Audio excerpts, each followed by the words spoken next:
Mindanao and to the world. Ito na naman ang ating programang tungkol sa mga legal advices natin. Yes. Magandang usapan natin ngayong araw na to, Sheila. Pero bago ang lahat kami po muna ang inyong mga kasama. Ako po si Bien Dacles. At sa ngalan ni Dennis Santenor Jr., ako naman Sheila Edubas. Welcome back. Yes, welcome back. Makakasama nila ako for like 3 days. Oo, ganun talaga. Nagbakasyon kasi si Sir Dennis. Oo, nakaano siya ngayon, nakapahinga. Hindi, ano kasi masyadong in demand. Ganyan kasi talaga pag artista ka. Pinag-aanap ka pati sa taas. Nakabuti lang hindi siya nanonood ngayon. Oo. Welcome pa rin po sa ating programa. Ito ang Legal Minds at ang ating mga kasama. Ang ating laging kaututang dila. Yes. Pagdating sa mga legal advices, legal issues, sino ba ang ating mga kasama ngayon na Si Attorney. Lagi talaga ako ng bibigla. Hindi, sige. Ako na lang magpapakilala. Ayan. Siyempre, pero bigyan muna kita ng konting background. Kahit nakasama na kita nung nakaraang legal minds natin. Kasi itong si Attorney, nagsimula talaga siya sa atin. At yung bansag na Attorney Pogi, sa atin nagsimula Sa atin yan. yung galing. Oo, kompletos Ricados pa yan, lalo na doon sa mga nanonood sa atin. Kompletos Ricardo's din. Oo, basta iba pa yung format natin nun. Okay. Hindi pa siya yung puro. Dumating kasi ako yung puro kalokohan. Puro kalokohan na yun. Seryoso pa nung dumating. Oo, totoo yun. Kaya Seryoso pala pa si kami. Attorney, kasi naging Kasi hindi daw siya bagay doon. Nung dumating ka, ayun na. Wala talaga, jinx eh. Grabe ako talaga yung laging naisisip. Hindi. O yan, ang nag-iisang Attorney Pogi, ang ating kasama si Attorney Mark Tolentino. Hi, hello, good morning, good day, good afternoon, good evening sa lahat. O, di ba? Kaya naman bagay sa kanyang pangalan. Oo, totoo naman. Marami Mga kayo followers natin sa Legal Mind. Ayan, marami kayo naghahanap kay Attorney ng mga matrona, sabi nga niya. Matrona talaga. Actually, hindi ko rin alam, pero yung mga nagko-comment kasi sa sa Single ating ba si page. Attorney? Ay, hindi ako single. Ay, no. Married na. Ay, sad. Oo. Yung nagtatanong, yung mga matrona, problema kasi sa pamilya. Oo. They asking me not because of my personal life, but because of legal Issues. Akala ko naman kasi gusto nila, may crush sila kay Attorney. Ay, hindi ako naniniwala. Kasi yung mga nagpo-post sa comments natin, sa comment box natin, nagtatanong talaga kung may asawa na si Attorney. Oo. Umaasa yan? sila na Sayang, too bad. Hindi yan. Okay lang, tutulungan pa rin naman kayo ni Attorney sa mga Correct. legal issues niyo. So, So, minsan- ano ang question natin? Ayaw na ni Attorney. Sige, puntahan na natin. Baka kulangin tayo ng oras. Diba? Ano ba ang ating katanungan ngayong araw na ito? Ang ating hashtag HQOTD. Ano ulit ibig sabihin nun? Hashtag Hugot Question of the Day. Ayan, ang ating unang hugot question for the day ay gusto ko po sanang klaruhin. Kailan lang po kasi pinasok ang bahay ng kapitbahay namin nang walang sabi-sabi ng mga nagpakilalang pulis. Naku! Naka-uniform naman po sila at mukha naman pong lehitimong mga pulis. Pero pinagtatakan ko po na bigla na lang po silang nagpakita at naghalughog sa bahay nila nang walang anumang dokumento. Nay. Ang masama pa po doon, hindi naman po malinaw ang kanilang rason. Tama po ba ang ginawa nila? Ayun, Yes, Interesting to kasi usong-uso to ngayon. Oplan tukang. Yes, tukang, yung tukang. So, yung oplan tukang, walang problema yan. Kasi kakatok lang naman yan. Parang visitor lang yan. Then, may exception kasi sa batas, yung tinatawag na search warrant. May exception. So, it means, may instances na pwedeng search kahit walang warrant. Pwedeng mag-search kahit walang warrant. Pag sinabi mong warrant, ito yung paper na pirma. Issued by the court. court. Okay? It means, kailangan issued yan by the incumbent member of the judiciary. Yes. But hindi automatic na i-issue yan ng incumbent member. Kailangan may probable cause. Ang ibig sabihin ng probable cause, kailangan may basihan. Okay. May rason kung bakit. Then yung search warrant, kailangan nag-specify kung saan. Specifically, Specific place. yung place kailangan naka-specify at saka specific din kung ano yung kukunin. Sino ang pwedeng mag-request ng arrest warrant sa court? It's a search warrant. A search warrant sa court. Anybody can request it. So normally mga police yung mag-request mga ganyan kaso. But kailangan na may probable cause. So hindi ibig sabihin na pag may nag-file ng complaint, automatic yung search warrant. Hindi ganoon. Kailangan yung judge mismo titingnan niya yung mga evidence kung may basis ba talaga or gawa-gawa lang yun. Okay. Hindi po pwede na papasok ka sa bahay ng bahay kung walang search warrant. Kasi yung bahay, kahit gaano kasimple yung bahay na yan, kahit sino pa, kahit presidente ng Pilipinas, pwede mo pagbawalan papasok sa bahay mo. Except pag may search warrant. Kasi kahit siya yung presidente, siya yung king. Kahit na gano'n, sa bahay, ikaw yung king. Ikaw yung presidente. It means private property. Yun, Teritoryo mo yun. Yun tinatawag na right of privacy. But, yung right of privacy, hindi absolute yan. Pwede yung any officers pwede papasok sa bahay kung may search warrant. But yung search warrant, for example, may search warrant yung police, i-close, ayaw papasokin, pwedeng gabain ng police. Okay.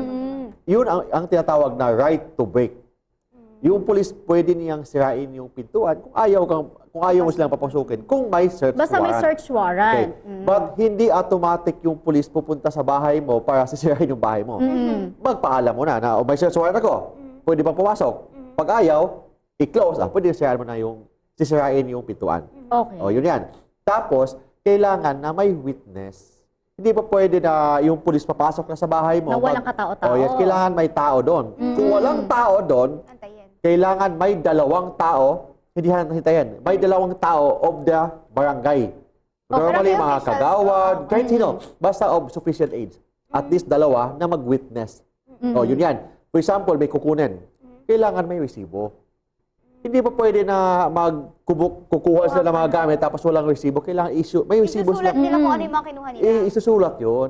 Para walang problema. Kumbaga may inventory, May attorney. inventory. Oo. Pagkatapos doon, i-deliver yun sa judge kung sino ang nag-issue ng search warrant. So, yun ang normal procedure. Please don't forget, ang search warrant, iba yun sa warrant of arrest. Ang warrant of arrest, kailangan yung arrest mo, basta may warrant of arrest ka, any time of the day or night. Pwedeng gabi, pwedeng umaga. Pag warrant of arrest. Anytime. Anytime. Tapos, walang expiration ang warrant of arrest. search warrant may ang search warrant, 10 days lang. 10 days 10 lang. days from the issuance. Tapos, pag hindi iyan pagkatapos ng 10 days, automatic mag-void ang search warrant. Ano yun, attorney? Any time of the day din? Hindi. May oras? Day lang. Daytime. Day lang Morning lang dapat. Pag search warrant, daytime. Pag warrant of arrest, day or Anytime. night. Any time of the day or night. Pero pag search warrant, as a general rule, daytime. Except pag yung order ng court, nagsasabi doon, pwedeng gabi. Pero Or immediate siguro. Kung walang ganyan. nakasulat na gano'n, umaga lang dapat. Kailangan, hindi ka na umaga, daytime. Ibig sabihin, may At least may liwanag. may liwanag pa, hindi pwede gabi. Oo, ganun yan. Attorney, usually ba, pag nag-request ka ng search warrant, gaano katagal yan bago ma-approve ng court? Normally, pag mag-request ka, hindi automatic ang court mag-issue ng search warrant. Ang court mismo mag-conduct pa ng investigation kung may basihan ba. Based on the evidence. Normally, through the fiscal ang mag-recommend or the police will recommend, but hindi automatic yan. The court shall conduct an investigation kung kailangan ba talaga. Hindi yung evidence of conviction. Iba kasi yung evidence na requirement for conviction ng isang accused. Hindi ganoon. Ang kailangan lang evidence sufficient na may probable cause. Iba kasi yung evidence as a requirement for probable cause. Iba yung evidence as a requirement for conviction. Mas mabigat yung conviction. Yung probable cause, kahit may basihan lang, okay na yun. Basta may rason. May At saka rason. valid yung reason. May valid and may possibility na ginagawa ang krimen. Yun lang kailangan sa probable cause. There is a possibility that the crime is committed or was committed. Ganun. Sige, bigyan natin ng na example, attorney. Sabihin natin, sige, may rason, may legal na rason sila, valid yung reason kung bakit may search warrant. Yes. Tapos may dokumento sila na meron silang search warrant. Pero may karapatan ba yung mga pulis na may hawak ng search warrant na maghalughog at magkalat dun sa bahay? At iwan na ganun lang yun. Hindi ganon. Kailangan, for example, ang search warrant. Kailangan naka-specify doon. For example, ang bahay mo is ang tawag sa bahay mo is, yung address mo, for example, 301 Jose Rizal Street, 301. Tapos, nagkandak ang pulis sa 302, lahat ng evidence na nakuha doon, fruit of a poisonous tree. Kahit na shabu pa yan, fruit of a poisonous tree. Ang ibig sabihin doon, hindi yan pwedeng gagamitin as evidence. Okay. Kailangan specific yung place.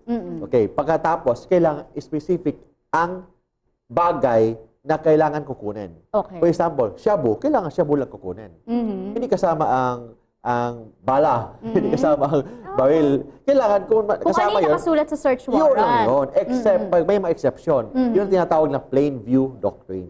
Ang ibig sabihin ng plain view doctrine, for example, sa mesa ng bahay, yung baril, nandiyan sa mesa, alam ka naman din mo kunin kung walang lisensya yan.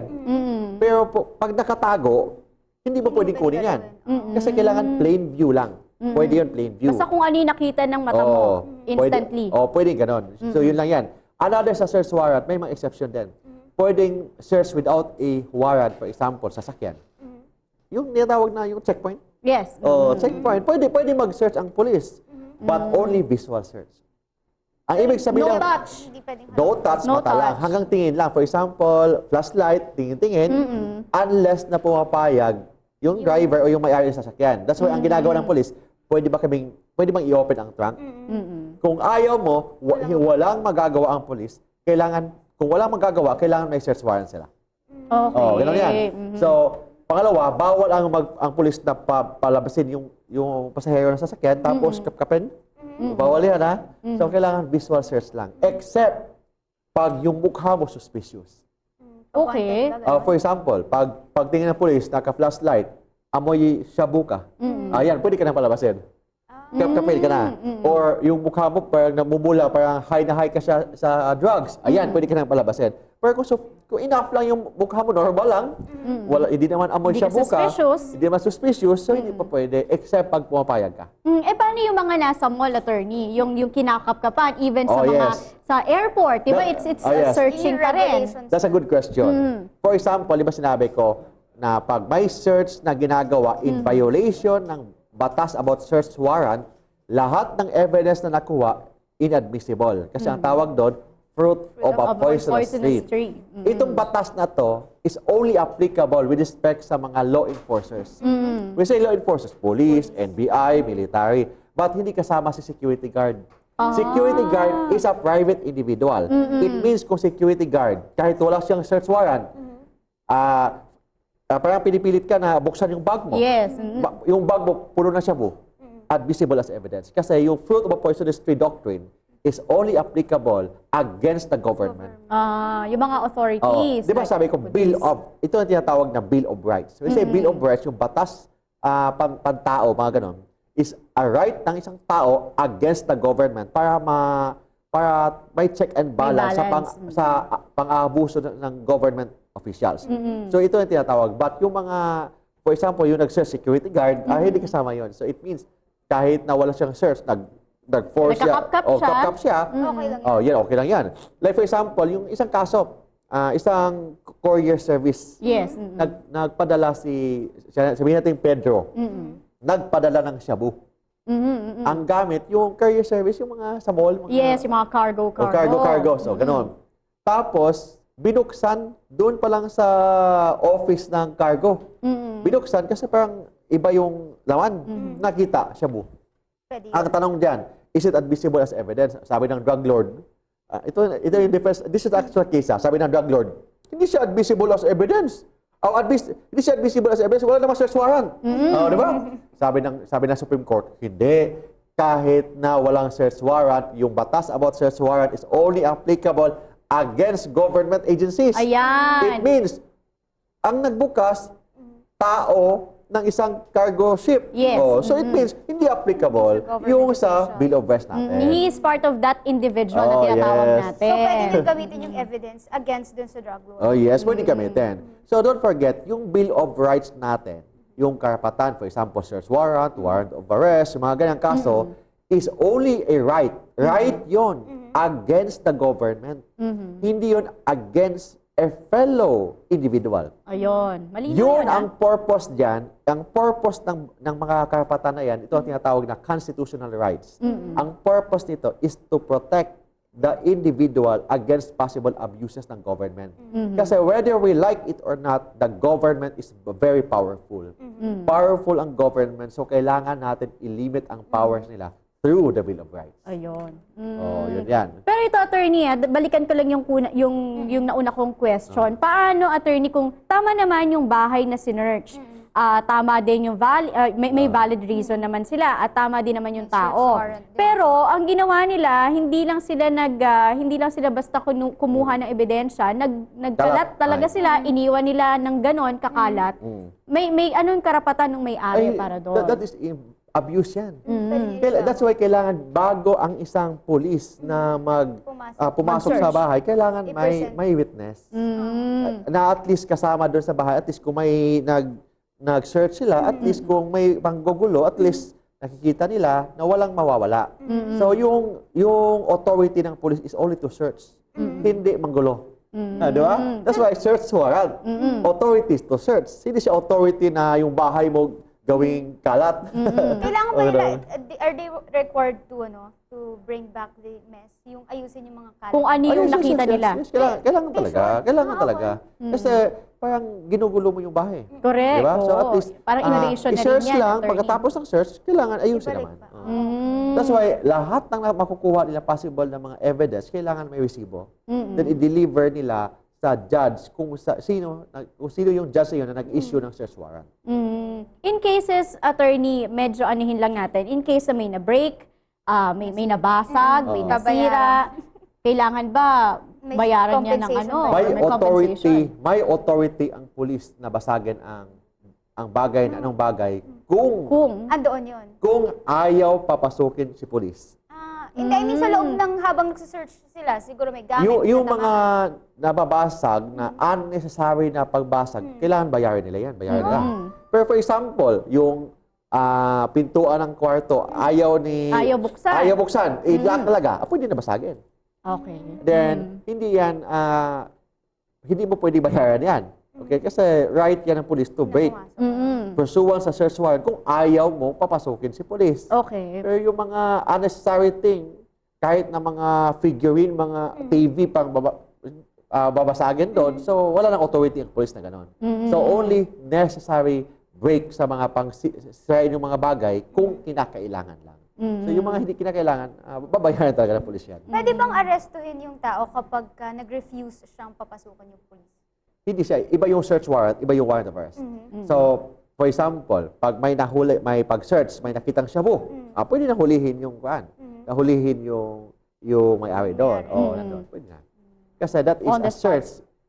Search yan in relation sa, arrest in relation sa search. Okay. As an incident oo. sa search. Since may Tawag. evidence ka na, Yes, pwede na. pwede mo nang gawin. Pwedeng arrestuhin, but kailangan i-respect mo pa rin yung constitutional right ng isang akusado. Yun itong tinatawag na right against self-incrimination, mga ganun. So lahat ng mga right. So kailangan may abogado siya, bago may pag-aamin, kailangan may abogado kasi kung umaamin ka, isang akusado, umaamin ka sa mga ginagawa mo na wala kang abogado, nung nasa custody ka na ng mga pulis, hindi yan magagamit as evidence laban sa'yo. Bawal din yung torture. So daming mga rights ang isang accused na dapat natin malaman. Naku. So sinasabi mo, attorney, na kunwari ako, anong basis nun kung bakit pag inamin ko na may kasalanan na ako, hindi pwedeng gamitin yun? Is it because na parang hindi siya valid because hindi buo yung pagkaka-admit mo? It's possible na merong intervention ng mga police, it's possible na may fear. Oh, yes. So, because of, kailangan kasi if you admit anything, it should be voluntary. So, paano maging voluntary? Hindi mo alam yung constitutional right mo. First, wala kang abogado kasama doon. Yes. Umaamin ka na ikaw yung gumagawa, so it cannot be admitted as evidence against you. Kasi first, hindi voluntary yan. Kahit na ikaw yung kusa, the mere fact na ikaw lang mag-isa, kasama mo yung mga armadong mga pulis doon, hindi talaga voluntary yan. So, hindi mo magagamit as evidence laban sa'yo. Pero, pag may media, umaamin ka sa media, yes, ako yung nagpatay doon, o gano'n, admissible as evidence. Kasi ang media, hindi naman pulis yan. Correct. It means, yung right of the accused is only available against the government agencies. Yung media, hindi naman government agency. So it means, pwedeng gamitin as evidence laban sa'yo.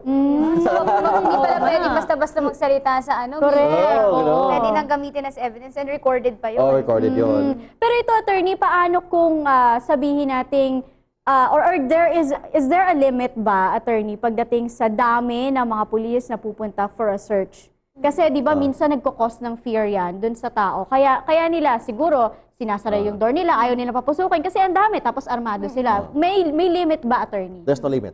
So, depende yan sa, bigat yung ng kaso. seniority, yung mga senior Okay. officials nila. Depende kung kinakailangan. So, kailangan talaga marami.